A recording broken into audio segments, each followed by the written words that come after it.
అందరికీ praise lord. మనకు ఆరాధనకు సహాయకరంగా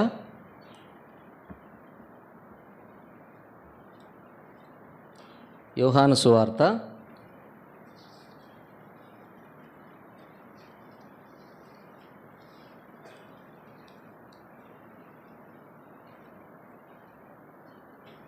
4వ అధ్యాయము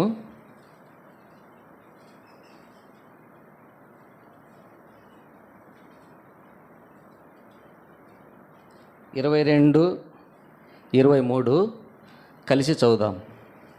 యోహాను సువార్త 4వ అధ్యాయము 22వ వచనము 23వ వచనం కలిసి చదువుదాం. మీరు మీకు తెలియని దానిని ఆరాధించువారు, మేము మాకు తెలిసిన దానిని ఆరాధించు వారము. రక్షణ యూదులలో నుండియే కలుగుచున్నది. అయితే యథార్థముగా ఆరాధించువారు ఆత్మతోనూ సత్యముతోనూ తండ్రిని ఆరాధించు కాలము వచ్చుచున్నది, అది ఇప్పుడునూ వచ్చేయున్నది. తన్ను ఆరాధించువారు అట్టివారే కావాలనని తండ్రి కోరుచున్నాడు. ప్రార్థన చేసుకుందాం.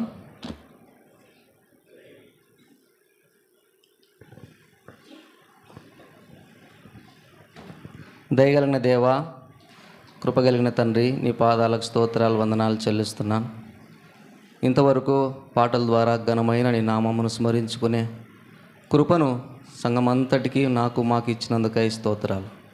ఈ సమయంలో మరి తండ్రి, వాక్యం ద్వారా నిన్ను ఆరాధించడానికి తండ్రి వాక్యముతో నన్ను మమ్మల్ని సిద్ధం చేయండి.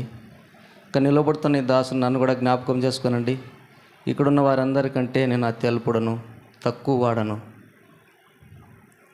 నిజంగా నా స్థితి చూస్తే నేను తక్కువ వాడను. ఏ యోగ్యత లేదు. ఈ స్థలం ముందు నిలబడడానికి కానీ మాట్లాడడానికి కానీ అర్హత లేనివాడను. అయితే యోగ్యత లేని వారికి యోగ్యతనిచ్చే దేవుడవు, అర్హత లేని వారికి అర్హతనిచ్చే దేవుడవు అని నేను స్తుతిస్తూ కొనియాడుకొంచుతున్నాను. నీ మాటలు నా నోట ఉంచండి ప్రీతండి. వాక్యం ద్వారా నన్ను మమ్మల్ని సిద్ధం చేయమని, నన్ను మరుగు చేయమని, అవసరమైన మాటలు దయచేయమని నువ్వు సహాయం చేస్తే తప్ప నేను నిష్ప్రయోజకుడిని ఒప్పుకుంటూ నీ వైపు చూస్తూ నీ సహాయం కొరకు అర్థిస్తూ యేసుక్రీస్తు నామములో ప్రార్థించి అడిగి వేడుకొంచున్నాను తండ్రి, ఆమేన్.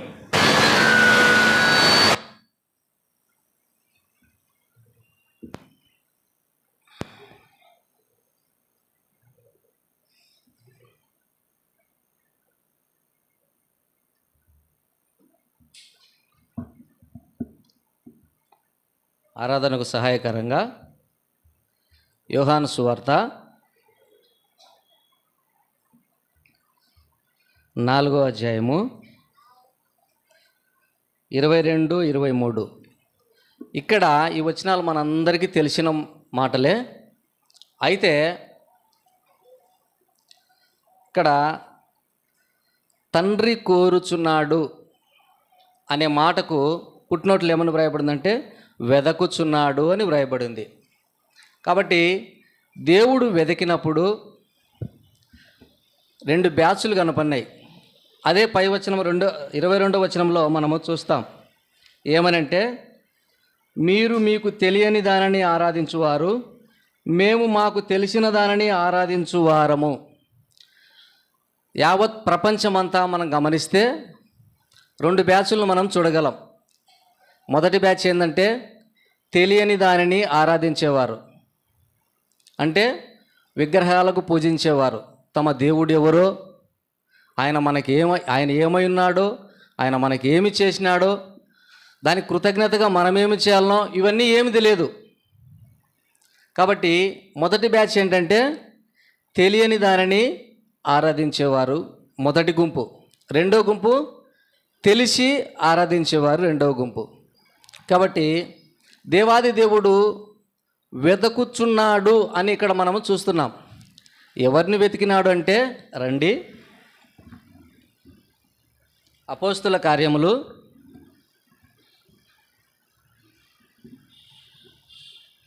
17వ అధ్యాయము. అపోస్తుల కార్యములు 17వ అధ్యాయము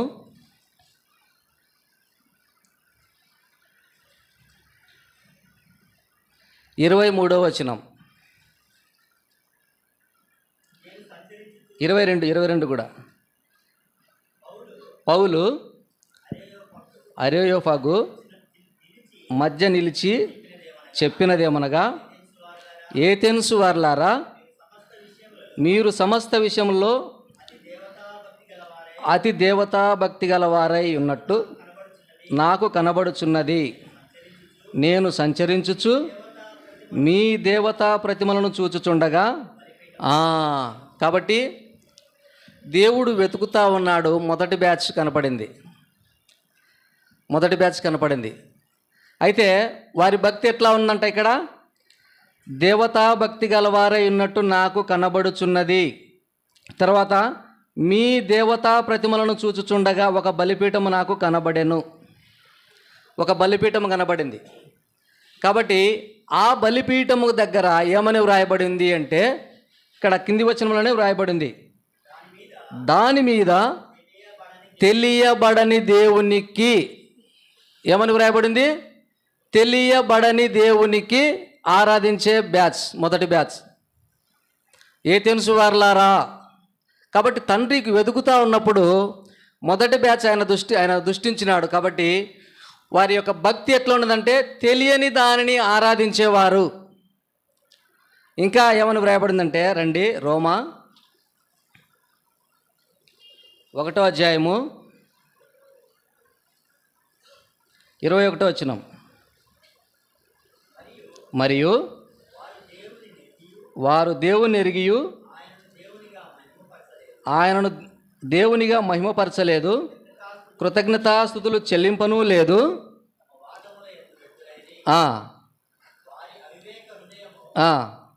అంధకారమాయను, తాము జ్ఞానులమని చెప్పుకొనుచు బుద్ధిహీనులైరి.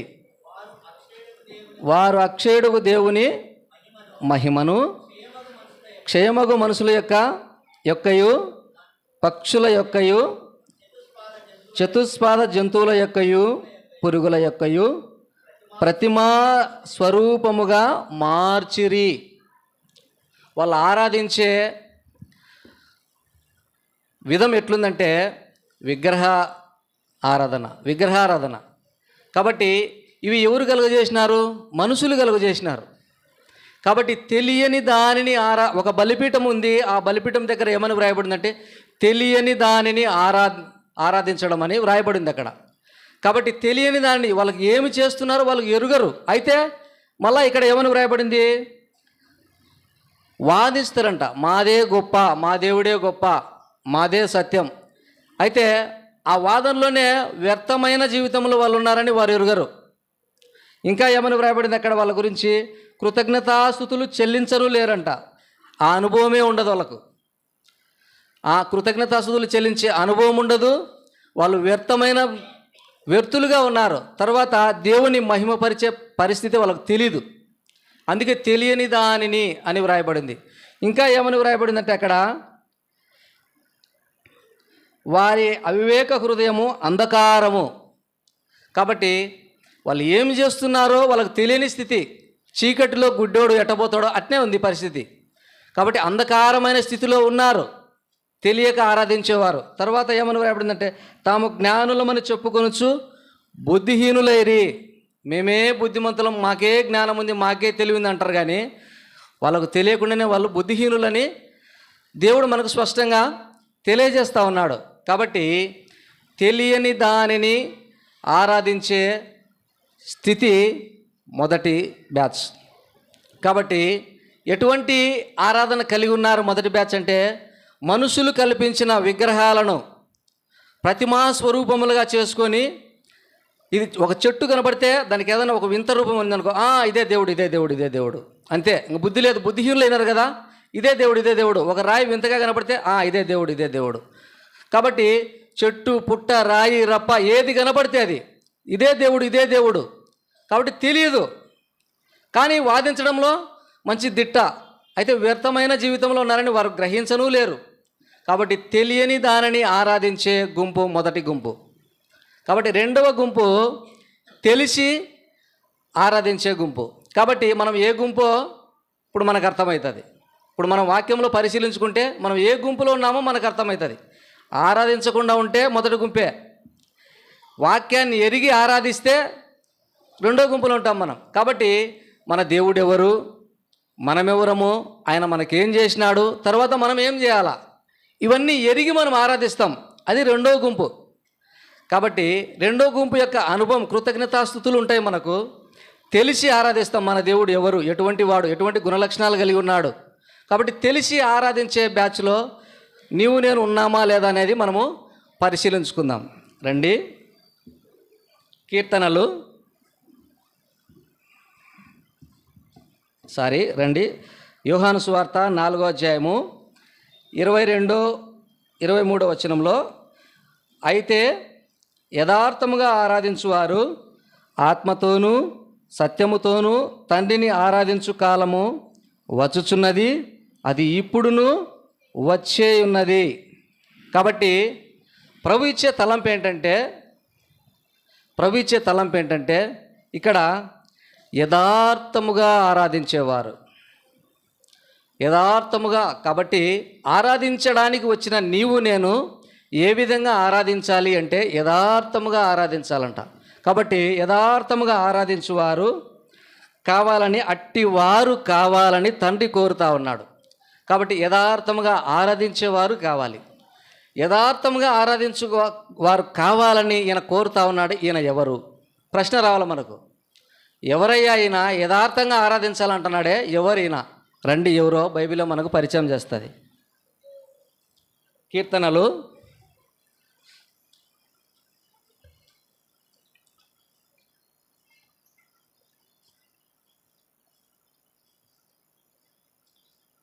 18వ అధ్యాయము 30వ వచనం.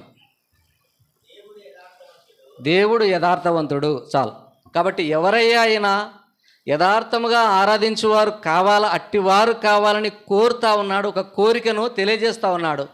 కాబట్టి ఈయన ఎవరు అంటే మొట్టమొదటిగా యథార్థవంతుడు. మన దేవుడు యథార్థవంతుడు. ఈ మాట యొక్క అర్థం ఏంటంటే ఒక క్యారెక్టర్ను సూచిస్తుంది. ఈ పదాన్ని, ఒక గుణలక్షణాన్ని, ఒక మనిషి స్వరూపాన్ని, నిజ స్వరూపాన్ని తెలియజేసే మాట ఇది.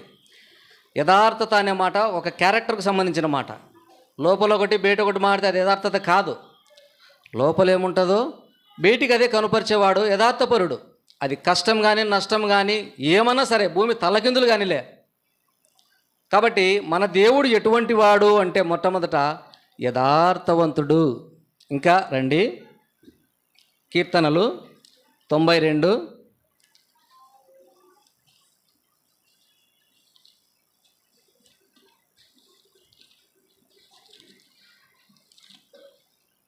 14.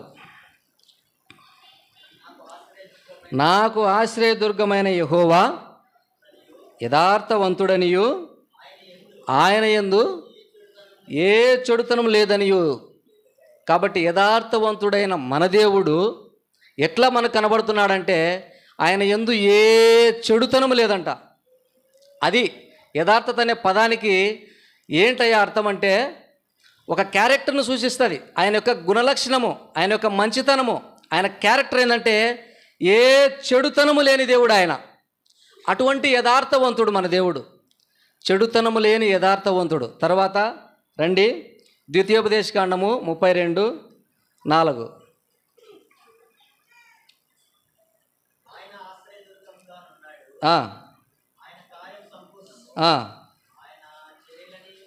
న్యాయములు ఆయన నిర్దోషి అయి నమ్ముకొనదగిన దేవుడు, ఆయన నీతిపరుడు, కాబట్టి యథార్థవంతుడైన మన దేవుని యొక్క గుణలక్షణాలు ఏ విధంగా ఉన్నాయో మనకు బైబిల్లో స్పష్టంగా వ్రాయబడింది. ఏ విధంగా ఉన్నాయంటే ఆయన నిర్దోషి ఆయన, తర్వాత నమ్ముకొనదగ దేవుడు ఆయన, నీతిపరుడుగా దేవుడు ఆయన.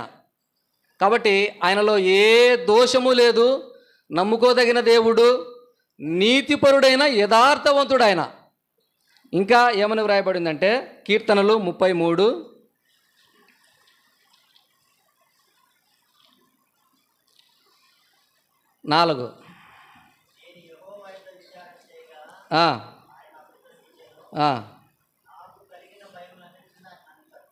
ఆ 33:4.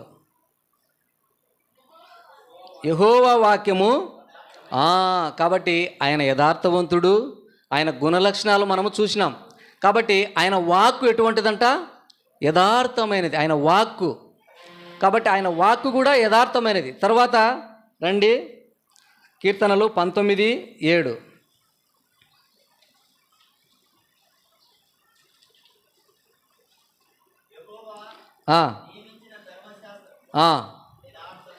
కాబట్టి ఆయన నీకు నాకు ఒక ధర్మశాస్త్రాన్ని నియమించినాడు. ఏందయ్యా ధర్మశాస్త్రం అంటే? పరిశుద్ధ గ్రంథం బైబిల్. ఇది ఎటువంటిదంట? యథార్థమైనది, ఉన్నది ఉన్నట్టుగా మాట్లాడుతుంది. మన దోషాలు చూపిస్తుంది, మన పాపాలు చూపిస్తుంది, మన స్థితిగతులను చూపిస్తుంది. కాబట్టి మనల్ని సరిచేస్తుంది, మనల్ని బలపరుస్తుంది. ఇటువంటి ధర్మశాస్త్రం ఎటువంటిదంటే యథార్థమైన ధర్మశాస్త్రం. ఆయన వాక్కు యథార్థమైనది, ఆయన ధర్మశాస్త్రం కూడా యథార్థమైనది. ఇంకా రండి, ఆయన గురించి ఏమైనా వ్రాయబడిందో. కీర్తనలు 119,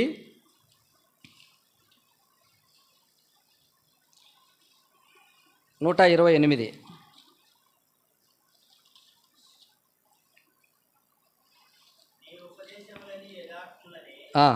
చాలు.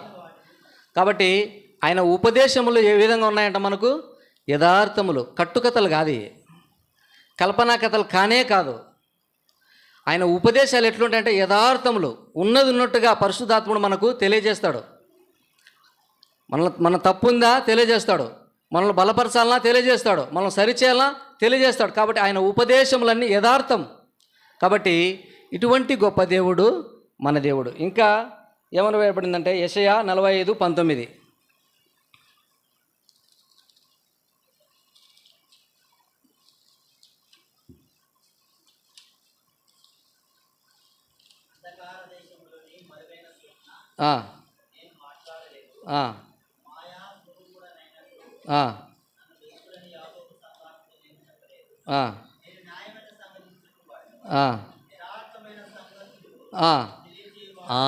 కాబట్టి ఆయన ఉపదేశములలో యథార్థత ఉంది, యథార్థమైన సంగతులను తెలియజేవాడు ఆయన. యథార్థమైన సంగతులను ఇన్ని రెఫరెన్స్లు ఎందుకు చూపించాల్సి వచ్చిందంటే, తెలియక ఆరాధించేవారు ఎంతోమంది ఉన్నారు భూలోకంలో. తెలుసుకొని మనం ఆరాధించడానికి ఈ ధర్మశాస్త్రం మనకు యథార్థంగా మన యథార్థవంతుడైన దేవుని మనల్ని పరిచయం చేస్తుంది. కాబట్టి ఇన్ని రెఫరెన్స్లు ఎందుకు చూపించాల్సి వచ్చిందంటే, తెలుసుకొని మనం ఆరాధించడానికి మనకెంతో వీలుంటుంది. కాబట్టి తెలియక ఆరాధించే వారి గుంపులో ఉన్నామా, తెలిసి ఆరాధించే వారి గుంపులో ఉన్నామా మనకు అర్థమైపోతుంది. కాబట్టి మన దేవుడు ఎవరు, ఆయన ఎటువంటి వాడు, ఆయన గుణలక్షణం ఏంటి, ఆయన మనకిచ్చిన ఉపదేశంలో ఏముంది, ఏమి సంగతులు మనకు తెలియజేస్తూ ఉన్నాడు, ఇవన్నీ పరిశుద్ధ గ్రంథం బైబిల్లో మనకు తేటతెల్లగా వివరించి మనకు తెలియజేస్తాం. కాబట్టి మన దేవుని యొక్క గొప్ప స్థితి మనము చూసినాం. మరి మన స్థితి చూసుకోవాలి కదా. ఆయన ఎవరో మనం చూసుకున్నాం, మరి మనం ఎవరము? రండి, కీర్తనలు 100వ కీర్తన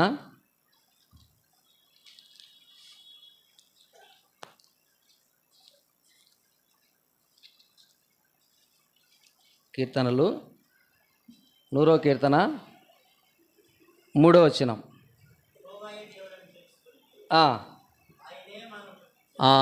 కాబట్టి ఎవరమయ్యా మనము అంటే, యథార్థవంతుడైన దేవుని కుమారులం మనం. ఆయనే మనల్ని పుట్టించినాడు. ఏ విధంగా పుట్టించినాడు? ఆయన యథార్థంగా ఆరాధించేవారు కావాలని కోరుతా ఉన్నాడు. ఎవరయ్యా ఆయన యథార్థంగా ఆరాధించేవారు కావాలని కోరుతా ఉన్నాడంటే యథార్థవంతుడని మనం చూసుకున్నాం. కాబట్టి అటువంటి యథార్థవంతుడైన దేవునికి నీవు నేను ఎట్లున్నామంట? పిల్లలమైనాం. ఆయనే మనల్ని పుట్టించను. మాడి చెట్టుకి ఏం కాస్తుంది? మాడి చెట్టుకి ఏం కాస్తుంది? మాడి పండే కాస్తుంది. మరి మన దేవుడు ఎవరు? యథార్థవంతుడు. మరి మనం ఎవరము? రండి, ప్రసంగి 7:29.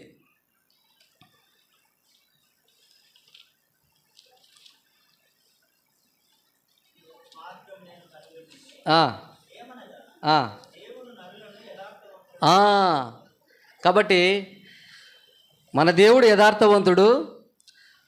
ఆయన మనల్ని పుట్టించినాడు. ఎట్లా పుట్టించినాడు? నన్ను ఎట్లా పుట్టించినాడంట? యథార్థవంతులుగా పుట్టించినాడంట ఆయన.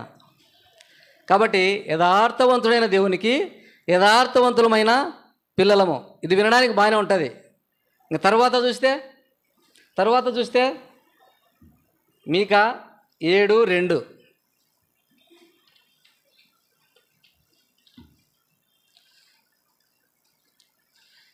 Page number 767. భక్తుడు దేశంలో లేకపోయాను, జనులలో యథార్థ పరుడు ఒక్కడును లేడు. ఏమైపోయాయి? యథార్థవంతులుగా పుట్టించినాడు దేవుడు. ఏమైపోయింది యథార్థత? జనులలో ఒక్కడు లేడంట. కాబట్టి ఒక్కడు కూడా యథార్థపరుడు లేడంట. ఇది మన స్థితి. దేవుడేమో యథార్థవంతులుగా మనల్ని పుట్టించినాడు. అయితే ఈ యథార్థత ఏమైపోయింది? ఒక్కడును లేడంటున్నాడే. మరి యథార్థమైన సంగతులు తెలియజేస్తుంది దైవగ్రంథం, ఈ ధర్మశాస్త్రం. కాబట్టి నీలో నాలో యథార్థత ఉందా లేదా? లేకపోయిననింది. మరి బైబిల్ అబద్ధమా, మనం అబద్ధమా? మనమే పరీక్షించుకోవాలా. రండి, కీర్తనలు 5:9.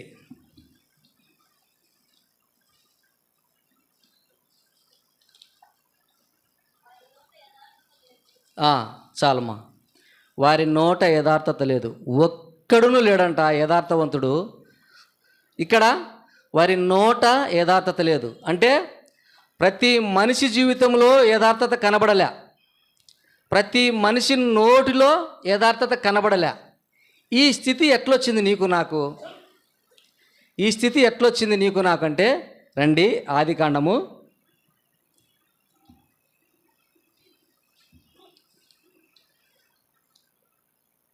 3వ అధ్యాయము 11, 12. అందుకాయన, నీవు దిగంబరివని నీకు తెలిపిన వాడెవడు? నీవు తినకూడదని నేను నీకు ఆజ్ఞాపించిన వృక్ష ఫలములు తింటివా అని అడిగాను. అందుకు ఆదాము, నాతో ఉండుటకు నీవు నాకిచ్చిన ఈ స్త్రీయే వృక్ష ఫలములు కొన్ని నాకు ఇయ్యగా నేను తింటిననెను. అప్పుడు దేవుడైన యెహోవా స్త్రీతో, నీవు చేసినది ఏమిటని అడుగగా, స్త్రీ, సర్పము నన్ను మోసపుచ్చినందున తింటిననెను. ఈ 2 వచనాల్లో మనకేమర్థమవుతుంది? ఈ 2 వచనాలు చదువుకున్నాం, మనకేమర్థమవుతుంది? వారి నోట యథార్థత ఉందా? తినవద్దని చెప్పిన పండును నువ్వు తింటివా అని అడిగినాడు దేవుడు. తిన్నే ప్రభు అంటే పోలేదా? నువ్వు నాకు ఇచ్చిన ఈ స్త్రీ ఇచ్చింటే ఈ స్త్రీ తిన్నా, నేను ఆ స్త్రీ ఇచ్చింటే నేను తిన్నా అని ఈయన చెబితే, సర్పం నన్ను మోసపుచ్చినందున నేను తిన్నా. ఎట్లుంది? దొంగ సాకులా కాదా? యథార్థత అంటారా? దీని అంటారా? కాబట్టి ఇక్కడ నుంచి స్టార్ట్ అయింది నీలో నాలో నుంచి యథార్థత బయటికి వెళ్ళిపోవడానికి. అపవాది ఎత్తుకొని వెళ్ళిపోయింది, దొంగిలించింది. కాబట్టి యథార్థవంతులమైన పిల్లలుగా నన్ను పుట్టించినాడు దేవుడు. ఈ యథార్థత అపవాది ఏం చేసింది? ఎత్తుకొని వెళ్ళిపోయింది. కాబట్టి ప్రతి మనిషిలో యథార్థత లేదు, ప్రతి మనిషి నోటిలో యథార్థత లేదంటే కారణం ఏంటంటే ఈ నుంచి స్టార్ట్ అయింది మనిషి జీవితం పతనం. కాబట్టి దొంగ సాకులు, దానికి మళ్ళీ కట్టుకథలు, ఇవన్నీ మనకు తోడైతా ఉన్నాయి. ఇవన్నీ ఆలోచన చేస్తే మన జీవితంలో యథార్థత లేదు అని అర్థమవుతుంది. తర్వాత అదే కీర్తనలు 5:9 ఏమని వ్రాయబడిందంటే, వారి అంతరంగము నాశనకరమైన గుంట. కాబట్టి యథార్థత లేని కారణాన్ని బట్టి ఎటువంటి స్థితిలోకి దిగజారినాడు మానవుడు అంటే నాశనకరమైన గుంట. ప్రతి మనిషి నాశనం అనే గుంటలో దిగినాడు. ఎవడు బయటికి తెస్తాడు? ఇంకా ఏమని వ్రాయబడింది ఇక్కడ? వారి కంఠము తెరిచిన సమాధి, తర్వాత వారి నాలుకతో ఇచ్చకములాడుదురు. కాబట్టి మానవుడు పడిపోయినాడు, మన స్థితి పడిపోయిన స్థితి. యథార్థవంతుడైన దేవుడు మనలో లేని స్థితి. ఈ వచనాల్లో మనకి ఏమర్థమవుతుందంటే దేవుడు లేని బతుకుతా ఉన్నాము. యథార్థవంతుడైన దేవుడు మన జీవితంలో నుంచి బయటికి వెళ్ళిపోయినాడు. ఆయన లేడు, ఆయన మనమే పంపించేసినాం. కాబట్టి ఏ వ్యక్తిలో కూడా చూస్తే యథార్థత కనపడలే, ఏ వ్యక్తి నోట చూస్తే యథార్థత కనపడలే. ఇంకా అదే వ్యక్తిని పరిశీలించి ఆయన, అందుకే తండ్రి కోరుచున్నాడనే మాట కింద పుట్టినట్లు ఏమందంటే వెదకుచున్నాడు. ఆ మాటను ఆధారం చేసుకుంటే దేవుడు వెతికినప్పుడు ప్రతి మనిషిలో యథార్థత కనపడలే, ప్రతి వ్యక్తి నోటిలో యథార్థత కనబడలే. మరి వాని జీవితం ఏమైందయ్యా అంటే ఇక్కడ ఏమని నాశనకరమైన గుంట. ఆ గుంటలో పడితే మనము చెడిపోతాం.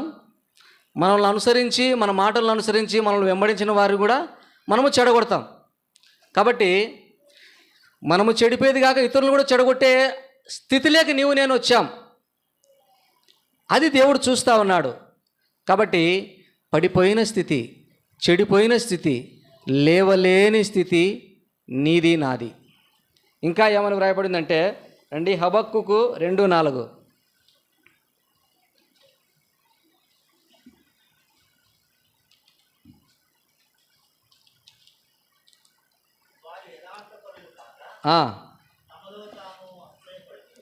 చాలు. కాబట్టి యథార్థత ఎట్లా వెళ్ళిపోయింది, మళ్ళా ఏమొచ్చింది? అతిశయం వచ్చింది. నేనే ఈ అతిశయం వచ్చింది. కాబట్టి దేవుడు మన జీవితంలో లేడు, ఎదుటి వ్యక్తి జీవితంలో లేడు అనడానికి ఒక గుర్తు ఏంటంటే అతిశయించే వాని జీవితంలో దేవుడు ఉన్నాడు. కాబట్టి యథార్థవంతుడైన దేవుడు మానవుని జీవితంలో లేడు అనడానికి ఒక ఉదాహరణ ఏంటంటే, ఒక వ్యక్తి అతిశయపడుతున్నాడంటే వానిలో దేవుడు లేడని. ఎందుకంటే నాలో ఏముంది? నన్ను పుట్టించింది దేవుడే, నాకు ఈ స్థితి కలుగు చేసింది దేవుడే, ఈ స్థితిలో నన్ను ఉంచింది దేవుడే. ఇటువంటి ఒబిడియంట్ జీవితం, వినయ విధేయతలు కలిగిన జీవితం ఏ వ్యక్తిలో ఉంటుందో వానిలో దేవుడు ఉంటాడు. కాబట్టి అతిశయించే వారిలో దేవుడు ఉండడు. అందుకే ఏ ఒక్కరిలో యథార్థత లేదు అని స్పష్టంగా చెప్తా ఉంది పరిశుద్ధ గ్రంథం బైబిల్. యథార్థమైన సంగతులు నీకు నాకు తెలియబడతా ఉన్నాయి. నీ స్థితి నా స్థితి తెలియజేస్తూ ఉన్నాడు దేవుడు. కాబట్టి ఇటువంటి స్థితి నీది నాది కాదంటావా? పడిపోయిన స్థితి, చెడిపోయిన స్థితి, యథార్థత లేని స్థితి. కాబట్టి ఈ వచనాలు ఆధారం చేసుకుంటే యథార్థవంతుడైన దేవుడు మన జీవితంలో ఉంటే మన నోట్లో యథార్థత ఉంటుంది, మన హృదయంలో యథార్థత, మన జీవితంలో యథార్థత. కాబట్టి మనలో అతిశయం ఉండదు, నాశనంలోకి మనం దిగజారిపోము, తెరిచిన సమాధి వల్ల మన జీవితం ఉండదు. కాబట్టి ఇవన్నీ మన జీవితంలోకి ఎంటర్ అయినాయంటే ఎవరు వెళ్ళిపోయినారు? యథార్థత వెళ్ళిపోయింది మనలో నుంచి. కాబట్టి దీన్ని బట్టి ఆలోచన చేస్తే దేవుడు మన జీవితంలో లేడు. దేవుడు లేని జీవితము నీవు నేను జీవిస్తున్నాము. ఒంటరితనం జీవిస్తూ ఉన్నాము, దేవుడు లేనితనం మనం జీవిస్తూ ఉన్నాం. మన జీవితంలో దేవుడే లేడు, నా ఇష్టం నాకు తెలుసు. ఇదొక అతిశయం. కాబట్టి ఈ అతిశయ బుద్ధికి కర్త ఎవరంటే అపవాదే. అతిశయించినాడు, దేవునికి దూరమైనాడు. కాబట్టి ఈ అతిశయము మన జీవితంలోకి వచ్చింది. కారణాన్ని బట్టి మనం ఏం చేసినాం? దేవునికి దూరమైనాం. కాబట్టి ఇటువంటి స్థితిలో నుంచి దేవుడు నిన్ను నన్ను విడిపించడానికే ఆయన వెతుకుతా ఉన్నాడు, కోరుతా ఉన్నాడు. అందుకే తండ్రిని ఆరాధించేవారు యథార్థవంతులుగా ఉండాలని దేవుడు కోరుతా ఉన్నాడు. కాబట్టి నీలో నాలో యథార్థత ఉందా? లేదు. ఇటువంటి స్థితిలో ఉన్న నిన్ను నన్ను దేవుడు ఏమి చేశాడయ్యా? మూడవది, దేవుడు ఎవరో మనం చూసుకున్నాం, మనమెవరో మనం వాక్యం ద్వారా మనం తెలుసుకున్నాం. మరి మూడవది, దేవుడు ఇటువంటి స్థితిలో ఉన్న నిన్ను నన్ను నీకు నాకు ఏమి చేశాడు అంటే రండి 2 కొరింథీ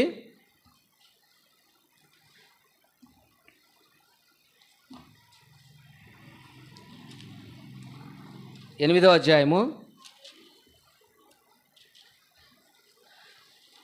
24వ వచనం. కాబట్టి మీ ప్రేమ యథార్థమైనది.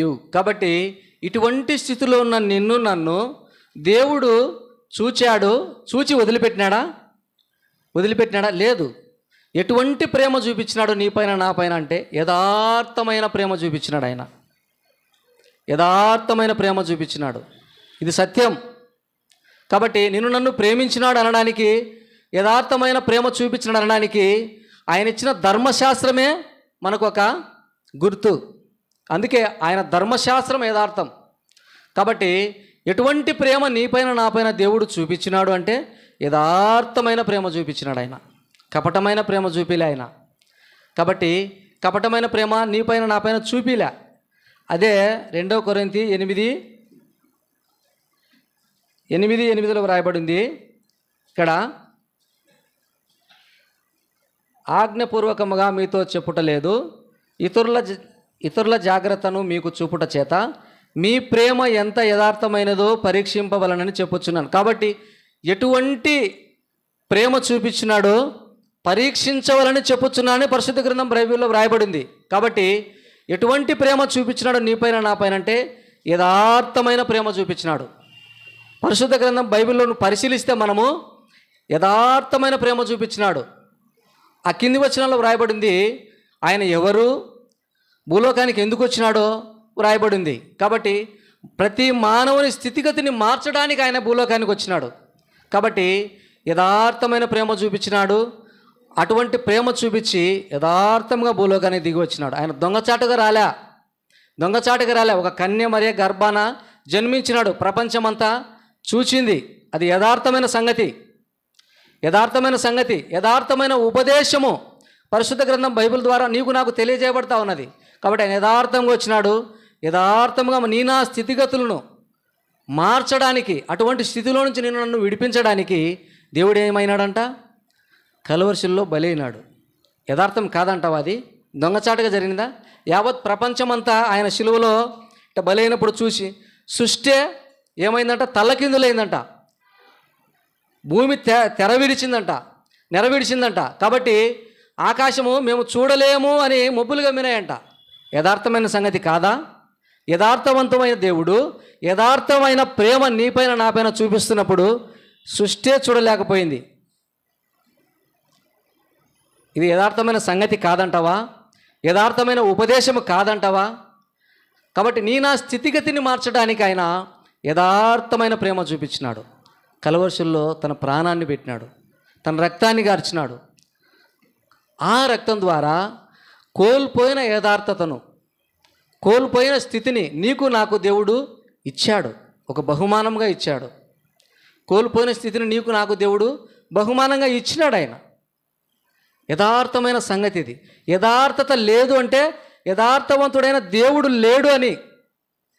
అయినప్పటికీ ఎందుకు ఇంత క్రయం చెల్లించినాడు, యథార్థమైన ప్రేమ చూపించినాడంటే మనము ఆయన పిల్లలము. యథార్థవంతులుగా నిన్ను నన్ను పుట్టించినాడు కాబట్టి ఆయన పిల్లలం కనుక దేవాది దేవుడు ఆయనే జ్ఞాపకం చేసుకొని ఆయనే వచ్చి నా స్థితిగతి నుంచి విముక్తిని, విడుదలను అనుగ్రహించినాడు. ఇంకా ఏమని వ్రాయబడిందంటే రండి, కీర్తనలు 140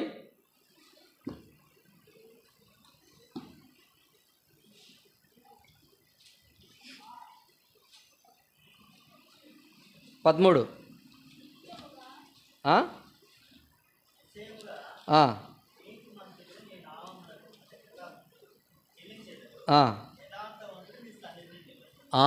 కాబట్టి ఎక్కడో నాశనకరమైన గుంటలో, యథార్థత లేని జీవితంలో, ఎవరు విడిపించలేని గుంటలో పడిన నిన్ను నన్ను దేవుడు ఏం చేసినాడంట, విడిపించి ఎక్కడ తీసుకొచ్చినాడంట, ఆయన సన్నిధికి తీసుకొచ్చినాడంట. ఎందుకు?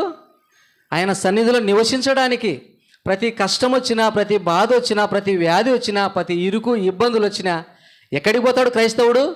ఆయన సన్నిధానానికి పోతాడు. ఎందుకు? విడుదలిచ్చే దేవుడు ఆయన, విమోచించే దేవుడు ఆయన, మన స్థితిగతులు మార్చే దేవుడు ఆయన. కనుకనే ఆయన సన్నిధికి ప్రతి క్రైస్తవుడు వెళ్తాడు. కాబట్టి నిన్ను నన్ను దేవుడు ఎక్కడికి తీసుకొచ్చాడంటే ఆయన సన్నిధికి తీసుకొని వచ్చినాడు. ఇంకా రండి హెబ్రీ 10వ అధ్యాయము 22వ వచనం.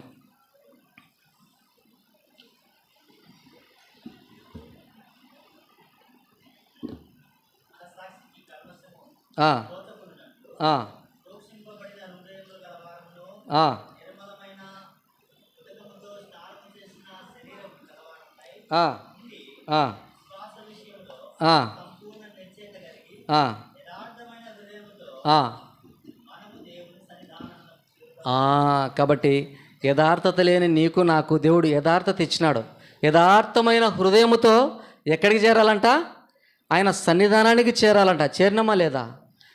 ఈనాడు యావత్ ప్రపంచమంతా బయట ప్రపంచంలో, లోకములో, పాపములో, నాశనకరమైన గుంటలో ఉంటే నిన్ను నన్ను దేవుడు విమోచించి నా స్థితిగతిని మార్చి ఎక్కడ తీసుకొచ్చినాడు? ఆయన సన్నిధానానికి తీసుకొని వచ్చినాడు. ఎందుకు తీసుకొని వచ్చినాడు? ఎందుకు తీసుకొని వచ్చినాడు? రండి, కీర్తనలు 11:7.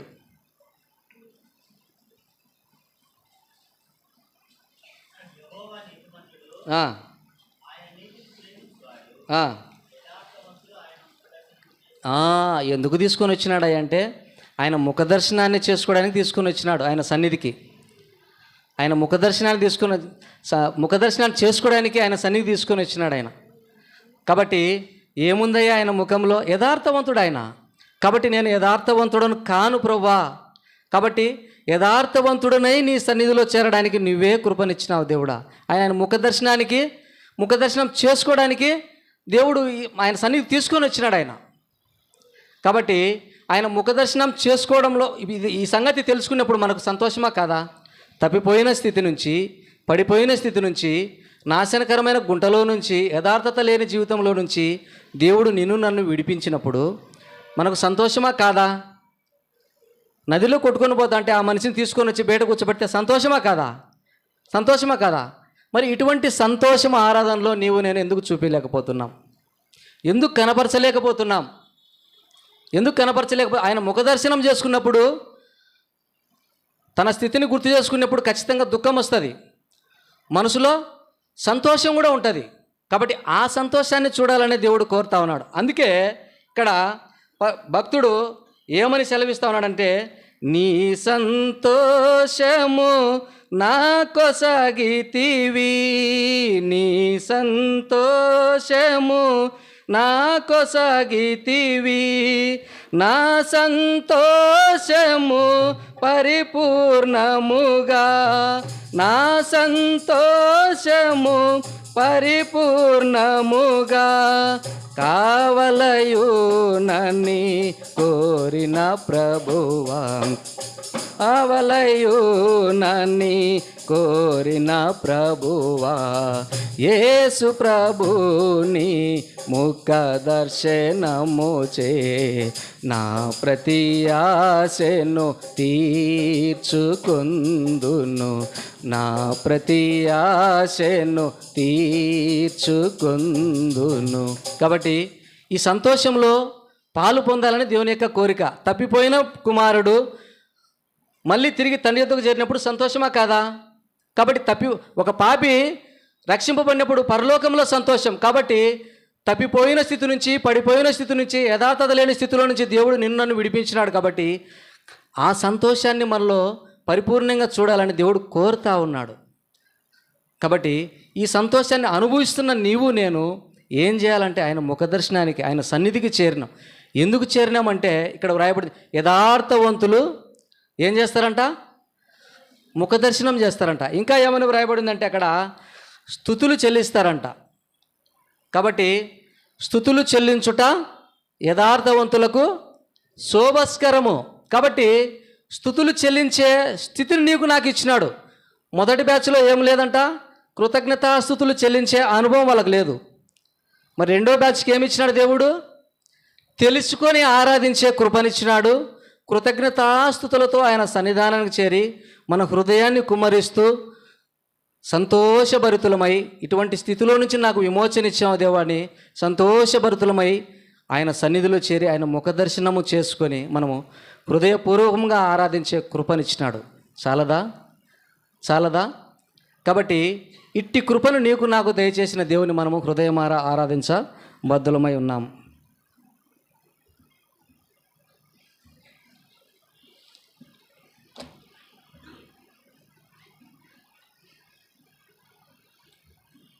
లేచి నిలబడి ఒక పాట పాడుతుండగా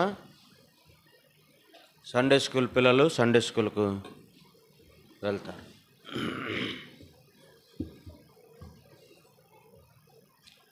215, కొన్ని పుస్తకాల్లో 213. భజింపరండి ప్రభు యేసు. 215, కొన్ని పుస్తకాల్లో 213.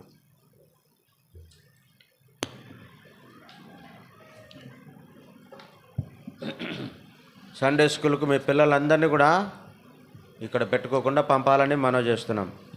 మీరు బయటికి వెళ్ళినప్పుడు తప్పకుండా మీ కాళ్ళు పట్టాలకు తుడుచుకొని లోపలికి రావడానికి ప్రయత్నం చేయండి. తేమ లేకుండా లోపలికి రండి. భజింపరండి ప్రభు యేసుని ఆత్మ సత్యములతో ప్రేమమయుని పరమ తండ్రిని భజింపరండి. పాప క్షమాపణ మనకిచ్చెను, మనల విమోచించే రక్తముతో. పాప క్షమాపణ మనకిచ్చెను, మనల విమోచించే రక్తముతో. జయము జయము మన ప్రభుకే, జయము జయము మన ప్రభుకే. భజింపరండి ప్రభు యేసుని ఆత్మ సత్యములతో ప్రేమమయుని పరమ తండ్రిని భజింపరండి. మందిరా ప్రత్యక్షతను సగే నేత్రము తెరచెను యేసుని చూడా. మందిరా ప్రత్యక్షతను సగే నేత్రము తెరచెను యేసుని చూడా. ఆశ్చర్యకరుడు సదాకాలము, ఆశ్చర్యకరుడు సదాకాలము. భజింపరండి ప్రభు యేసుని ఆత్మ సత్యములతో ప్రేమమయుని పరమ తండ్రిని భజింపరండి. ఘనత పొందా స్వరాజ్యమునిచ్చే సాక్ష్యము పొందా వారసులమైతివి. ఘనత పొందా సదరాజ్యమునిచ్చే సాక్ష్యము పొందా వారసులమైతివి. హోసన్నా హోసన్నా జయునికి, హోసన్నా హోసన్నా జయునికి. భజింపరండి ప్రభు యేసుని ఆత్మ సత్యములతో ప్రేమమయుని పరమ తండ్రిని భజింపరండి. జగమును జయించే జీవితమునిచ్చే శిల్వా శక్తిచే మనలను గాచెగా. జగమును జయించే జీవితమునిచ్చే శిల్వా శక్తిచే మనలను గాచెగా. స్తుతులార్పింతుము ముక్తిదాతకి, స్తుతులార్పింతుము ముక్తిదాతకి. భజింపరండి ప్రభు యేసుని ఆత్మ సత్యములతో ప్రేమమయుని పరమ తండ్రిని భజింపరండి. సంగము ప్రభుని చేరి చూడగా సదాకాలమాయనతో తుండనెప్పుడు. సంగము ప్రభుని చేరి చూడగా సదాకాలమాయనతో తుండనెప్పుడు. సాగిలా పడేదాము సృష్టికర్తకి, సాగిలా పడేదాము సృష్టికర్తకి. భజింపరండి ప్రభు యేసుని ఆత్మ సత్యములతో ప్రేమమయుని పరమ తండ్రిని భజింపరండి. అయితే మోకరించండి, కళ్ళు మూసుకొనండి. మధ్యలో అటు ఇటు లేచి వెళ్ళకండి. ప్రభువును మనము గడిపే సమయం. ఈ ఖాళీ అంత ముందు జరుపుకోండమ్మా, కొంచెం ముందు జరుపుకోండి. యవనస్తులు ముందుకు రండి, ఒకసారి లేండి లేండి లేండి. బయట చిత్తడిగా ఉంది, లోపల కూర్చుంటున్నారు కనుక సిస్టర్స్ లోపలికి ఇబ్బంది అవుతుంది. ముందుకు రండి, జరగండి ముందుకు, గరం జరగండి. బైబిల్ మీద పెట్టుకోండి.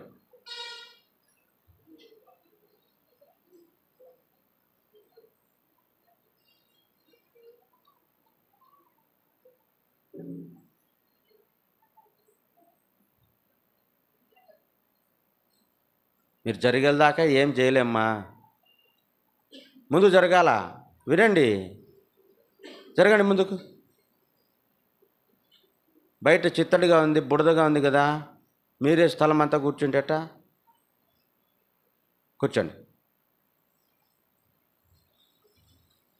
మొదట సండే స్కూల్కి వెళ్ళేవారు, ఆ తర్వాత బల్ల ముందున్నవారు, ఆ తర్వాత బల్ల వెనుక. బయట ఎవరైతే ఇబ్బందిగా ఉంటుందో, కొంత వర్షం మళ్ళా పడే సూచన ఉంది కాబట్టి సిస్టర్స్కు స్థలం ఉంది, లోపల వచ్చి కూర్చోండి. మెటికల మీద నుంచి నీళ్ళు వస్తాయి, వాన వస్తే ముందుగానే మీరు లోపల వచ్చి కూర్చోడానికి ప్రయత్నం చేయండి. జరుపుకోండి అన్న, ముందుకు జరుపుకో.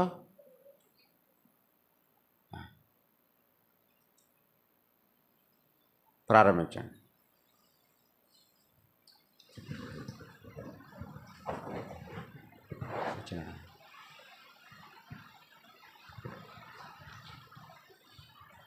కళ్ళు మూసుకోండి.